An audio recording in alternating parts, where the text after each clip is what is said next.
Halo semuanya, balik lagi bareng saya di channel Ardi Syndicate Official.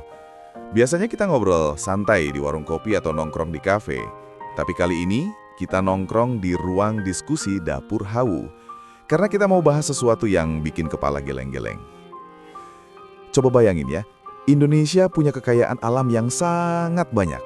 Sawit, nikel, batu bara, nilainya bisa tembus 5.500 triliun rupiah. Belum lagi laut yang luasnya 6,4 juta kilometer persegi, garis pantai 99.000 kilometer, emas, minyak, gas, pokoknya melimpah ruah. Tapi anehnya, masih banyak rakyat kita yang hidup miskin. Lalu pertanyaannya, ini salah siapa? Sistemnya? Undang-undangnya? Pemimpin yang gak amanah? Atau kita sendiri yang diam dan pasrah? Nah, di video ini kita bakal bongkar masalah ini dengan kacamata teori OST Djubedio. Teori ini ngajarin kita buat mikir objektif, sistematis, toleran, sekaligus punya jiwa intelektual, jujur, benar, adil. Kita juga bakal selipin ayat Al-Quran, biar pembahasan ini nggak cuma pakai otak, tapi juga pakai hati nurani. Jadi, siapin kopi, cemilan, dan hati yang terbuka. Karena ini bukan sekedar konten biasa, tapi ajakan buat kita semua. Sebelum nyalahin orang lain, coba dulu tanya ke diri sendiri. Kenapa Indonesia kaya raya, tapi rakyatnya masih banyak yang miskin? Langsung aja kita mulai obrolan panas ini. Let's go! Indonesia dikenal sebagai negeri yang kaya raya dengan sumber daya alam yang melimpah. Kita punya sawit, nikel, batu bara, hingga laut yang luas. Nilai ekonominya bisa mencapai 5.500 triliun rupiah. Belum termasuk potensi laut dengan wilayah 6,4 juta kilometer persegi dan garis pantai sepanjang 99.083 kilometer. Dengan kekayaan sebesar ini, seharusnya rakyat Indonesia bisa hidup sejahtera, bahkan tanpa harus menanggung utang besar atau beban pajak tinggi. Tetapi kenyataannya, banyak rakyat masih miskin, sementara belanja negara untuk pendidikan, kesehatan, dan infrastruktur selalu lebih besar daripada penerimaan dari sumber daya alam. Pertanyaan pun muncul, kenapa Indonesia kaya, tapi rakyatnya masih banyak yang miskin? Jawabannya tidak bisa dilihat hanya dari sisi ekonomi atau hukum semata, tetapi juga harus ditelaah dengan cara berpikir yang objektif, sistematis, dan toleran, sebagaimana digariskan dalam teori OST Djubedio. Saudaraku, mari kita tinjau dulu secara objektif.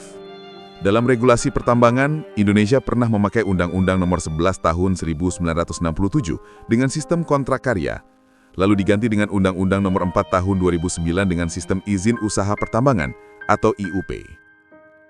Secara sistematis, mari kita bandingkan. Undang-Undang 1967 hanya 37 pasal, sedangkan Undang-Undang 2009 jauh lebih detail dengan 175 pasal. Undang-Undang 2009 lebih tegas soal lingkungan, nilai tambah, kewajiban divestasi, hingga sanksi yang bisa mencapai 10 miliar rupiah atau 10 tahun penjara. Namun kelemahannya jelas, penerimaan negara tidak transparan, kewajiban pasokan domestik tidak tegas, kontrak lama tidak bisa disentuh, dan hak masyarakat terdampak sering terabaikan. Lalu bagaimana hasilnya? Ternyata meskipun aturan lebih panjang, penerimaan negara justru menurun dibanding era kontrak karya. Artinya regulasi yang tebal tidak otomatis membuat tata kelola lebih baik. Disinilah kita perlu sikap toleran dalam menilai bahwa akar masalah bukan hanya pada undang-undang, tetapi juga pada integritas manusia yang menjalankan. Regulasi bisa saja baik, tetapi juga pejabat, pelaku usaha dan masyarakat sendiri tidak jujur dan tidak amanah, maka hasilnya tetap bocor. Menurut Indeks Persepsi Korupsi 2024, Indonesia ada di peringkat 99 dari 180 negara. Ini menunjukkan korupsi masih menggerogoti hasil kekayaan kita. Maka teori OST Djubedio menuntun kita. OST yaitu berpikir objektif, sistematis, dan toleran dalam membaca masalah. Lalu melahirkan sikap Djubedio, jujur, benar, dan adil dalam bertindak. Kalau bangsa ini gagal bersikap jujur, benar, dan adil, maka sehebat apapun undang-undangnya akan percuma. Justru kita bisa terjebak pada paradoks, kaya sumber daya alam tapi miskin hasil. Saudaraku, Allah sudah menegaskan dalam Al-A'raf ayat 96, bahwa keberkahan akan turun jika penduduk negeri beriman dan bertakwa. Sebaliknya, dalam surat Al-An'am ayat 129, Allah memperingatkan bahwa jika rakyat zalim, maka pemimpin yang zalim akan diangkat untuk mereka. Inilah cerminan yang harus kita renungkan. Jangan hanya menyalahkan regulasi, tapi mari kita bercermin, Sudahkah kita sebagai bangsa menjalankan amanat pasal 33 Undang-Undang Dasar 1945 dengan benar? Sudahkah kita berpikir objektif, sistematis, toleran, dan bersikap jujur, benar, dan adil? Teori OST Jubedil bukan sekedar kerangka akademis, tetapi panduan moral dan intelektual, agar bangsa ini mampu mengelola kekayaan alamnya secara adil dan transparan, bukan untuk kepentingan segelintir orang, tapi sebesar-besarnya bagi kemakmuran rakyat. Maka jawabannya jelas. Indonesia kaya, rakyat miskin. Bukan karena kita kekurangan sumber daya alam, tetapi karena kita masih kekurangan ketakwaan, kejujuran, dan keadilan dalam tata kelola. Jadi kenapa Indonesia kaya tapi rakyatnya banyak yang miskin? Bukan karena Tuhan tidak adil. Bukan karena alam tidak berpihak. Dan bukan atau hanya karena undang-undangnya lemah. Tetapi karena kita gagal mengelola amanah dengan cara OST Jubedil.